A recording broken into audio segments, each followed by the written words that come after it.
Realm presents Dark Heights, Episode 7. Tess. The change in the weather was a springtime sudden mood swing. No one was ready for the rain. A few years now in LA and in the mountains, we'd had hot, dry spring seasons, followed by forest fire summers. This year, there had been a few more showers in the evenings than we were used to.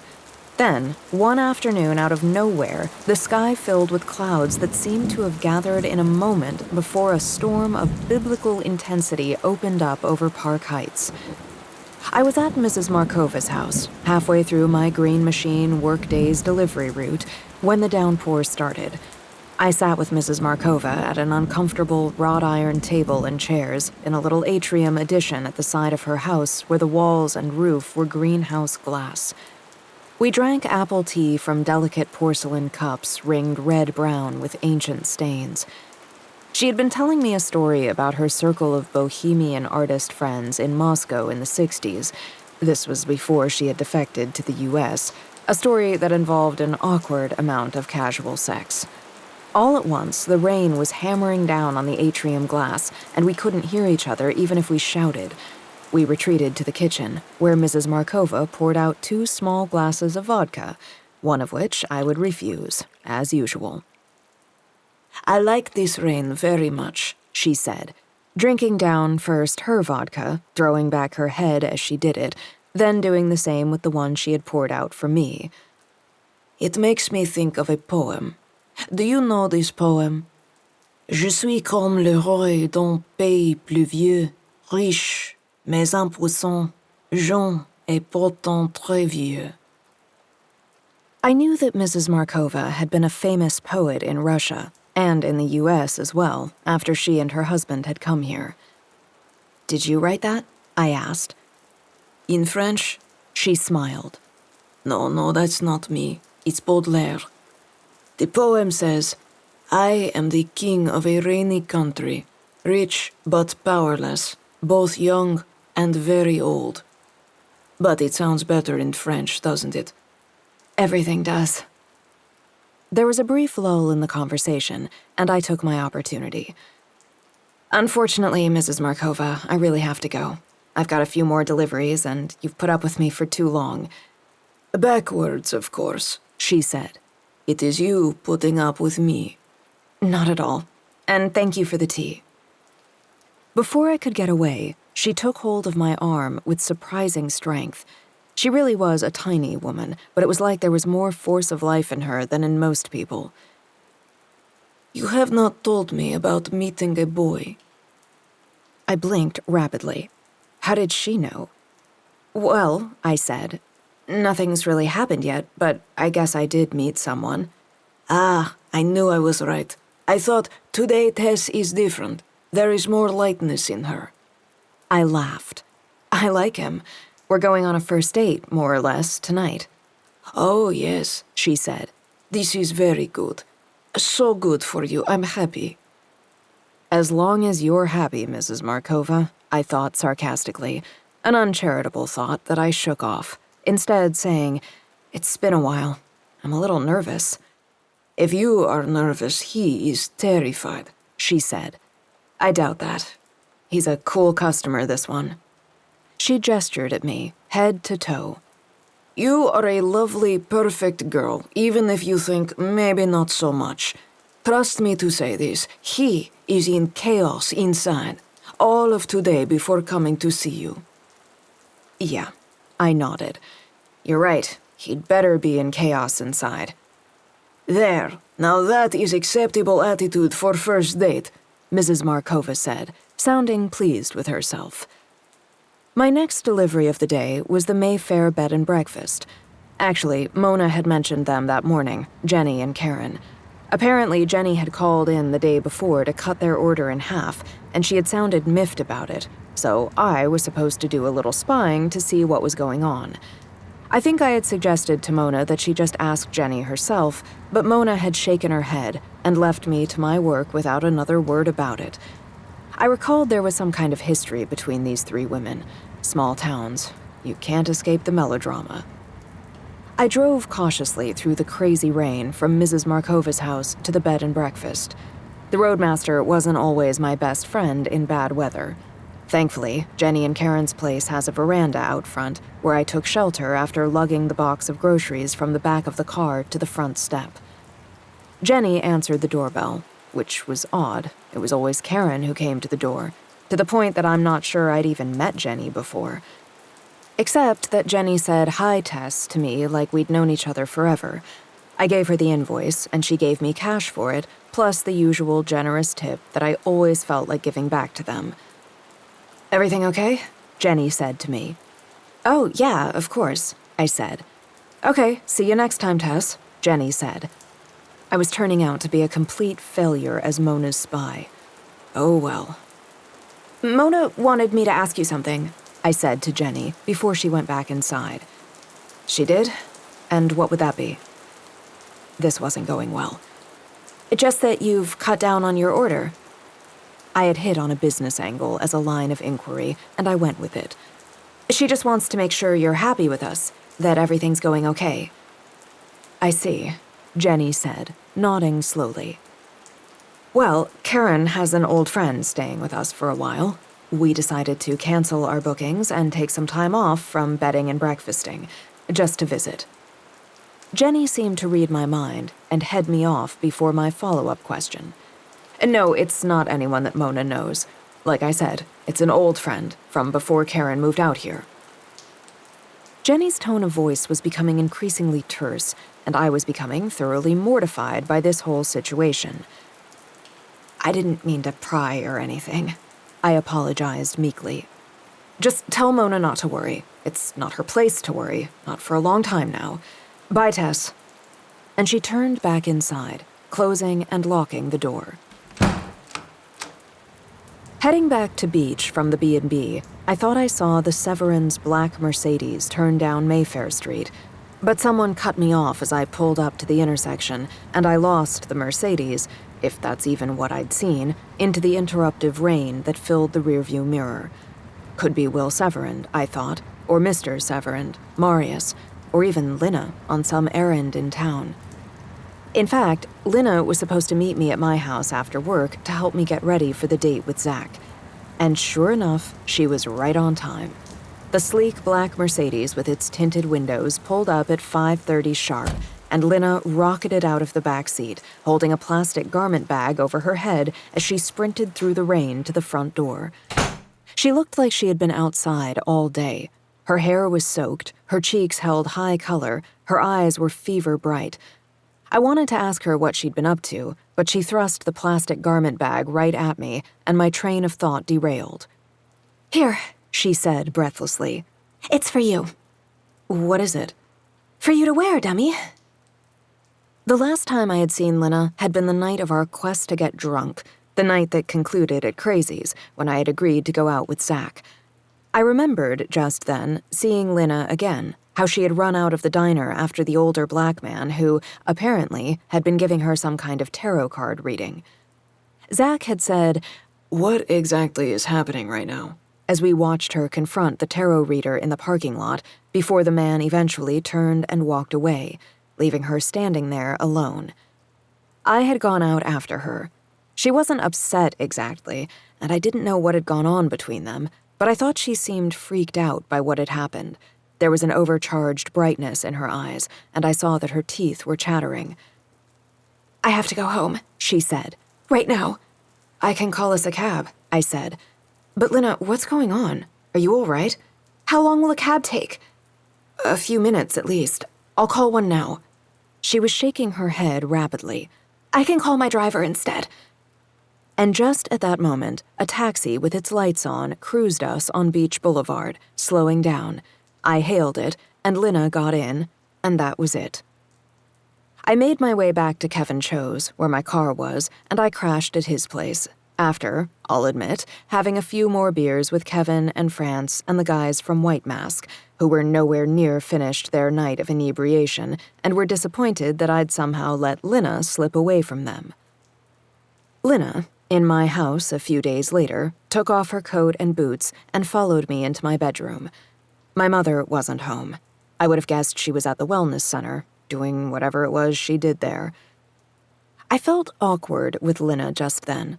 There was a disconnection between us. She had never explained to me what had happened at Crazy's, and she didn't seem to be aware that anything needed to be explained. In a way, I didn't even want to know. Maybe I was already taking on Zach's unconcerned attitude about Lina, about her peculiarities, that it was just her, it was just who she was. You couldn't take her anywhere, Zach had said at the diner. She just gets into trouble. And I'd already decided that Lina needed, more than anything, a friend who'd accept her without much inquisition into why she was the way she was. Still, I couldn't quell the curiosity. "Come on, take it out already. Put it on," Lina was saying impatiently. "I want to see how it looks." "You shouldn't have got anything for me." She shrugged. "I saw it in the store and knew it was right for you. At least, I think so. I didn't even consider not getting it." I took her gift out of the garment bag. It was a long-sleeved, lace-patterned blouse with a high collar, the color of a deep red sunset. I shook my head. It was exceptional. Probably worth more than every other piece of clothing I owned combined. "Wow," I said. "I know. Try it on." Something occurred to me. I haven't seen you in anything, Lina, other than something a model would wear, except for that night you were out with Dylan and Zach. She grinned. "Dylan told me we were going to a movie. I've never gone to a movie. I decided to dress down." "I thought you had made your own clothes." "So I overdid it as usual, but you're stalling," she pointed out. "Try on the blouse already." I felt that once I put the blouse on, I would never take it off. And true enough, once it was on me, it looked like it had been tailor-made for me. Just for me, it was that perfect. Both of us admired the blouse for a long time. I turned around to have a few angles at it in the full-length standing mirror that occupied a corner of my bedroom. "You know I can't accept this, Lina," I finally said. "Then just borrow it." "It isn't your size at all." "I'll return it to the store when you give it back." "I just love it." "Exactly." "Lina," I said. "You have to wear it. Look at it. I won't let you leave without it." "Lina," I said again. "Thank you." She paused. "You're welcome." "It's generous of you, but I don't want you buying me things like this. You don't have to." "I wasn't trying to purchase your friendship," she said with a sudden bitterness. "If that's what you're trying to say." "That's not what I meant." "Well, show me what you're going to wear with it," Lina said, moving abruptly past that moment of tension between us as if it hadn't happened. "I have to approve these choices." While we went through my wardrobe, with Lina vetoing nearly everything I brought out to match with the blouse, I decided to see if I could get some information out of her. "I was talking to Zach that night at the diner," I said, while I tried on the second pair of jeans for Lina to appraise. "He had a lot to say about you, you know." "Of course he did. Zach's been my brother's friend for ages." Lina shook her head. "Next pair. Those are ratty. Zach was really in love with me." That made me stop what I was doing. "Yeah," I said. "That's kind of what he said, too." "I couldn't reciprocate," she said simply. "You didn't like him?" "He's not my type." She thought for a moment. "Oh, it's bad that I said he was in love with me, isn't it? You're dating him now. But he was. Not anymore, but he was. I'm sure he's not now. He hasn't written me anything or called me or done those kinds of things for a long time now." "He wrote to you?" "He did." Lina nodded. "All the time. Love letters. They're really embarrassing. Can I ask you something?" I looked at her. These sudden shifts in her thinking were sometimes hard to follow. "Go ahead." "Who would you say is your best friend?" I considered her question. "I think what you're really asking me is, why am I spending all this time with you? Don't I have 100 girlfriend besties I could have called over to my house to try on clothes with and share makeup tips with and have them brush my hair?" "You want me to brush your hair?" "Not really. But you're right. I'm not that close with a lot of other girls. Though I did have a best friend growing up. Her name's Iggy." "Iggy," Lina echoed. Her name was Gloria, but everyone called her Iggy, even her mom and dad. Anyway, she's in New York now. She's in pre-law at Columbia, which is amazing, but she's focused. She's busy. We email, we call each other now and then, but I don't know, it's like everyone just scattered after high school. Everyone went somewhere different, went into their real lives, I guess. And we said we'd all be friends forever, but that was never going to be true, not even when we said it. I sat on the bed next to Lina. She was watching me closely, like she was absorbing what I was saying into some deep part of herself. And I've never hit it off with many girls. I don't know why. Guys just seem so much more relaxed to be around. Kevin and France, we really get along. They're not in competition with me for anything. They don't judge me. We can just be there, wherever we are. It's no big deal. I would love to be more like you, Lina said. Whoa, I said. Where did that come from? Lina started, then stopped herself. It's nothing. She looked down at the covers on the bed. I'm afraid that you won't like me if you get to know me. I am getting to know you, and I like you very much. She looked up at me. When she spoke, her voice was as plaintive as a small child's. Maybe I'm a bad person. Maybe I've done terrible things. Lina, I said, I don't know if someone's told you that or what's happened to make you think that, but I don't believe any of it, not for a second. You're good. I only see that you're a good person. You're a little intense, but I like it. You don't know everything about me, she said.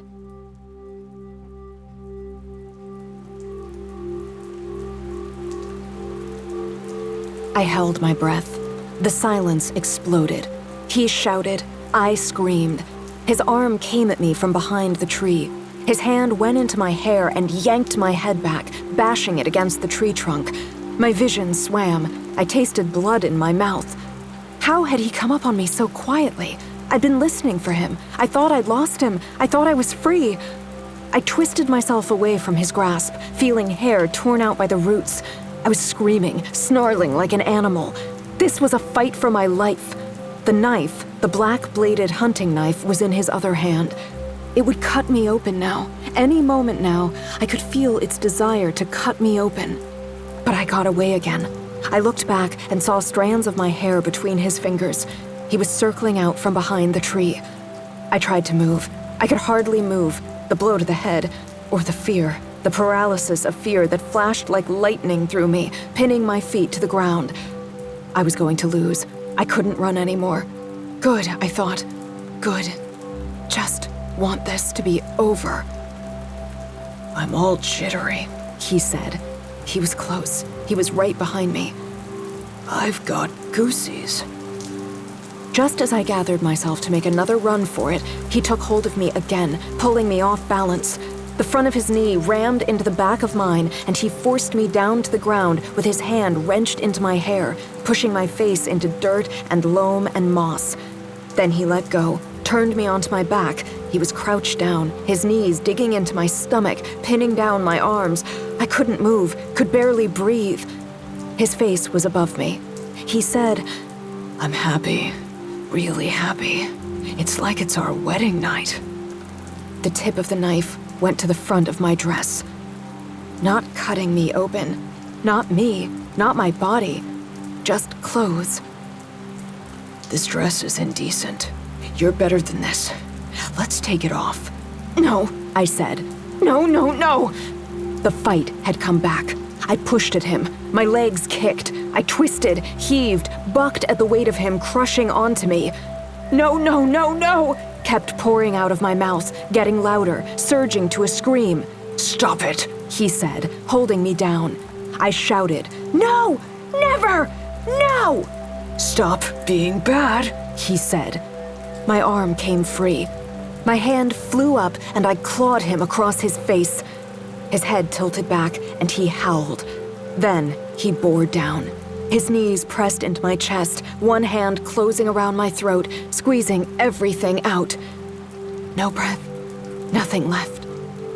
Stupid girl, he said sadly. In his other hand, The knife rose up into the air.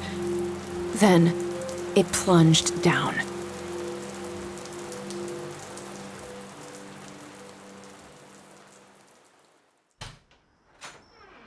I opened the door. Zach was outside, his hands in his pockets, whistling tunelessly. His long hair was across his face. I wanted to reach out, pull it back, smooth it down. "It stopped raining just for us," he said. "Are we having a picnic in the dark?" I said. I saw him take in the beautiful blouse Lina had bought for me. My hair was as done up as I ever did it, blow-dried, brushed, parted in the middle to give it two loosened cascades that, right just then, had been artfully arranged to fall across the shoulders and down in front. "That's," he said. "Wow, that's... you look..." "I'll take that speechless stuttering as a compliment." "It is," he agreed. I slipped on my jacket, locked the door behind me, got into Zach's car. He was driving a nondescript Ford Taurus, nothing like the BMW race car his friend Dylan had been driving that night when I'd pulled over and interjected myself into Lina's life. Zach glanced at me in the passenger seat next to him. He smiled, but it was odd, strained somehow. He drove us to the restaurant he'd chosen. And so we went on our date. Dinner and a movie. It was excruciating. The whole time, I found myself double-thinking everything. What had happened to Zach? It was as if he just disappeared. We hardly had any conversation over dinner, and the movie, a romantic comedy, was terrible, and both of us sat in the theater, expressionless, silent, as people around us laughed wholeheartedly at the inane jokes and cliched situations. I knew that he liked me, otherwise what were we doing here exactly? I knew that I looked good and was game for some easy, fun flirtation. Throughout the night, I tried to draw him out with the little jabs I was getting used to in our interactions, and then I tried other tactics, asking him about himself, making sly observations about other people in the restaurant. Nothing worked. He responded, of course, and at times I thought the Zach I liked was emerging finally, but then he seemed to stop himself. He kept glancing at me and looking away. It felt like he wanted to tell me something, but couldn't start in on it. And I didn't mind. In fact, I liked it. The date was a dud, but I had relaxed myself into it. I even started enjoying, on some sadistic level, Zach's awkwardness and inability to get his charm working. So the movie was over. We were coming back to Park Heights from the ex-urban retail power center where Zach had driven us for our big night out at an unremarkable chain restaurant next to a multiplex cinema. The night was gorgeous, warm, inviting. It was like the rainstorm had scoured the sky completely clean. You could see stars. I knew what to do. "Are you up for more?" I said to Zach. He looked over at me in surprise. "Of course. Park us at Prospect Point, then." Zach's brow furrowed. Then he laughed. "I really didn't think you were going to make out with me after tonight," he said. There he was. I've never actually made out with anyone at Prospect Point. Seemed corny to be doing what everyone else was doing. Or you just never found the right guy to make out with? Was that a question? Maybe Zach had done this on purpose. Had he pulled himself back to give me the lead, to let me decide when to test the spark I knew was there between us? If that was true, he was the most emotionally intelligent man in the country. I was probably giving him too much credit. Prospect Point is a park on the easternmost edge of Summit Estates. It's a strip of green space that runs north-south along the side of the mountain, at the top of Park Heights. You can park your car in the lot there and look out over LA, and, yes, make out with your beau. I think everyone I know, except for me, has spent some moments in a car in the lot of Prospect Point, had a cop knock on the steamed-up window, interrupting the occasion. As soon as Zach parked us there and turned off the car, I got out. I didn't even wait for him. I made a straight line for the boardwalk promenade that was built on the edge, where the hillside dropped right off. Zach followed behind me. Along the promenade, there was a wooden platform, an overlook, that extended out from the hillside. supported below by wooden beams angled up and anchored in the slope. Benches lined the outside verge of the structure. I headed right for one of these benches, sat down sideways there. Zach joined me. We spent some time looking over Los Angeles, distant below us, the city lights like a Milky Way mirror of the starred night sky above. Everyone called this place Coma Jump. We all knew someone who'd leapt off the edge of the platform, to kill themselves on a dare, I don't know why. Some of them died. A lot of them landed in the trees below, free fall broken by branches, winding up alive. And of those who lived, an unusual number of them were still in comas they would never wake up from. Finally, Zach said, "Coma Jump. Are you trying to tell me something about tonight's date?" "It wasn't the best, was it?" I returned. Zach let out a huge lungful of air that maybe he'd been holding in all night. "I don't know what happened," he admitted. "I've never felt so intimidated, ever. I didn't know what to say." "Why?" I said to him. "I was basically waiting all night for the night to start." "I couldn't shake the feeling that, well, I can't believe I'm going to say this, but I feel like I'm in over my head with you." "You'll have to explain that." Zach got up from the bench. He produced a small silver flask from his jacket, offered it to me first. I took a sip without thinking. It was an Irish whiskey that flared pleasantly all the way down. I handed the flask back to him. He took in an impressively massive swig of it. "God, I needed that," he said huskily. He flipped his hair back out of his face. "I've really only ever dated, I don't know, simpler, ordinary girls. Mostly some pretty vain and vapid girls. Like the one at Crazy's the other night." "Exactly. But you, Tess, you're way more than that. I guess I didn't really think about it. I guess it just hit me when I saw you tonight. It really hit me.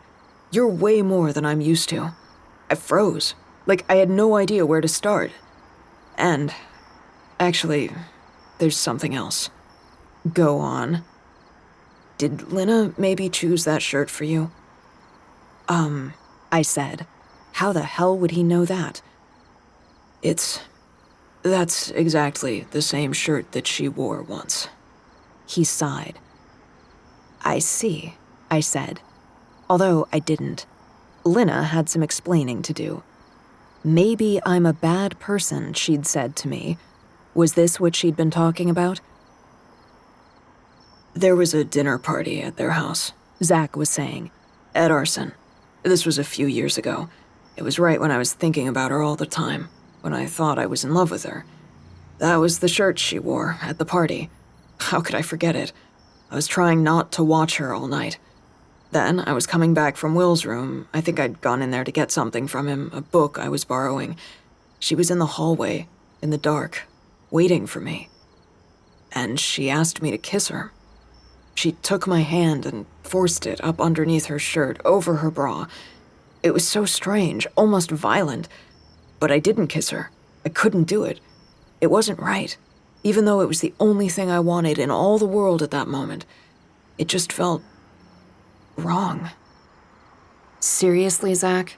I said into the pause in his story. "This really is the worst first date of all time." He shrugged. "Yeah, I guess I'm trying to break records here." He scowled at me. Not at me exactly, at the blouse Lena had dressed me in, for him. "It's that shirt. That fucking shirt. It's my nemesis." He sat down heavily next to me. It was like he was spent. There was something about Lena. We were in her shadow. Zach was deep within it. I was only beginning to feel its reach. I asked him the only question that really mattered to me. "Are you still in love with her?" "No," he said immediately. "That's something," I said. Then I made a decision. It could have been that I wanted to have something of this night that wasn't affected by Lena Severand. I was apart from her, after all. I was myself, and just at that moment, I needed to assert who I was.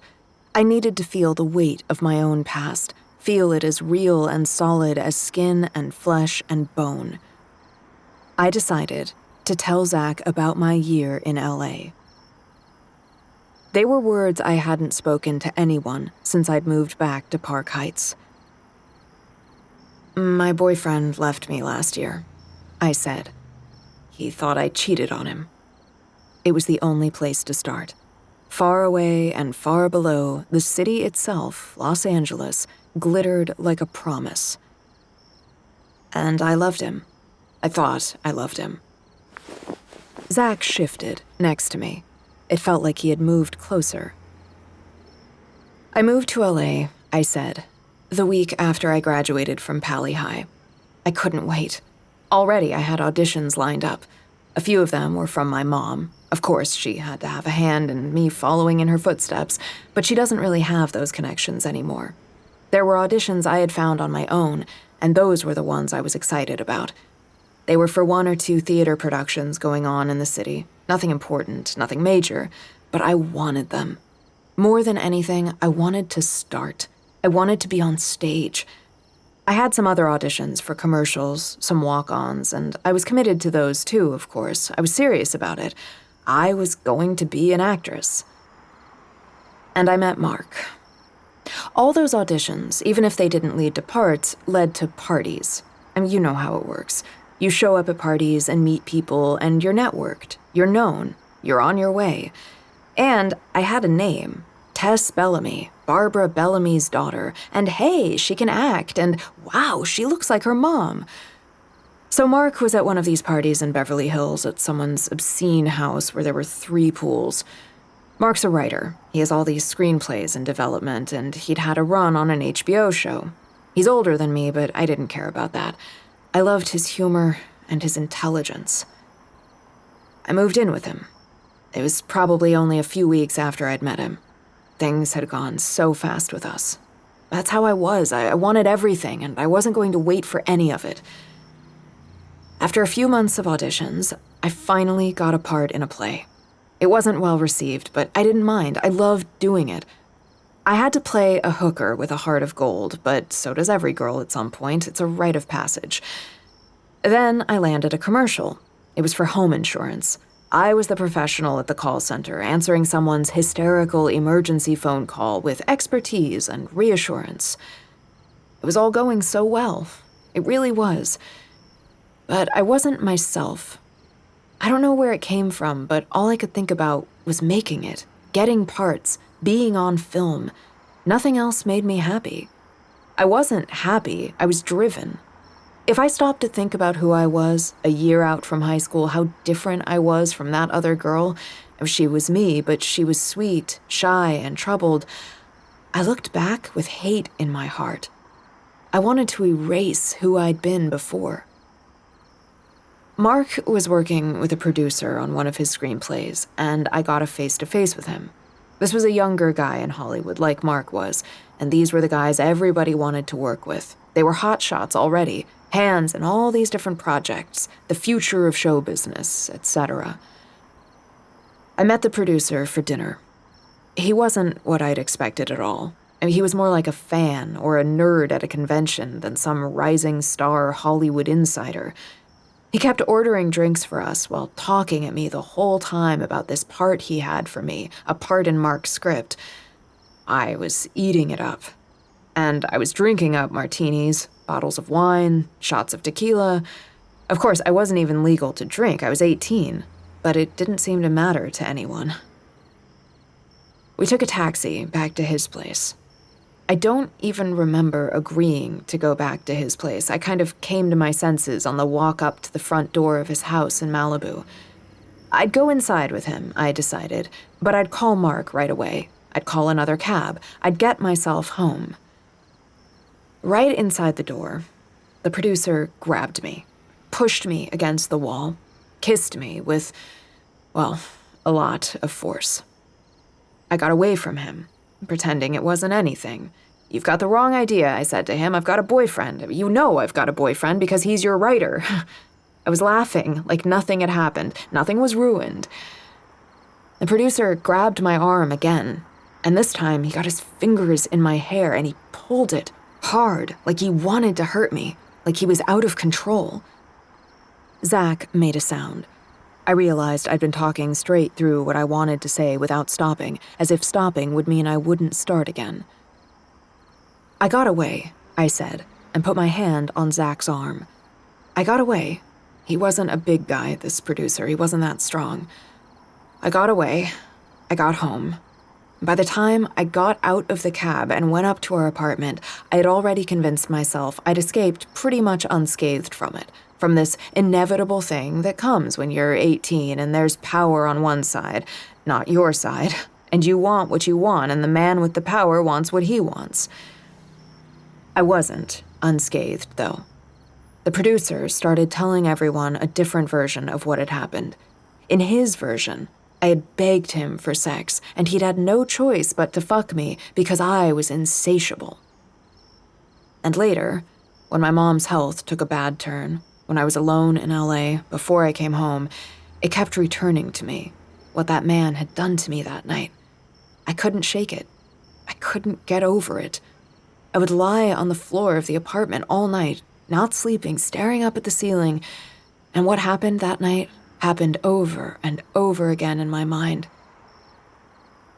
When I looked in the mirror, I could see the person I used to be in high school, right there, looking out at me, as if all the work I'd done since then to get rid of her had all been for nothing. And I realized I was sick. I had stopped eating. I wanted to hurt myself. And my mom was worse and worse. So I came home. Zach took my hand and held it, and I let him. I had done this without breaking down. I had gone right through it. I felt tears coming. Mark didn't believe me. He was so angry. It didn't matter what I said. I showed him the bruise on my arm from where I'd been grabbed, and still he didn't believe me. Fuck him, Zach said. And he left me. I was finished. I had told it now. Except there was more. There was the last part, the end of the story, the rest of it. I wouldn't tell Zach about it. I wouldn't tell anyone. The rest of it unspooled inside me. Coming home to the old Park Heights house, all my suitcases by the front door, the quiet of the house like it was listening to itself. Outside in the yard, out beneath the trees that bordered the property, my mother stood there, out on her own, out in the dark. She was naked, and her body was shivering with the cold. I found a bathrobe in her bedroom and brought it out to her. "She's a whore," I heard her saying as I came closer. "Everyone tells me Tess is a whore." "Mom," I said, "I'm here now. It's Tess, I'm back." "I didn't raise her to be a whore," she said. "Mom, who are you talking to?" "Heinrich." She meant Armin Aufdernacht, the horror film director. No one except for my mother had ever been allowed to address him by his real name. "You know he's dead, Mom." "He's right here, honey." "No, he's not." She looked at me for the first time as I put the bathrobe around her. "Oh, Tess," she said at last. "Yes, it's me." "You poor thing." I started crying. "I'm home now, Mom." "You shouldn't have come back for me. You should go back to LA right now and show them what you're made of." "I can't." "Because you're just a whore." "Mom, please." "A whore and an ungrateful bitch. Let's go inside." "Don't touch me," she shrieked. "Get away." Her hands came at me like claws. She lunged forward. She took hold of my hair and pulled it as hard as she could.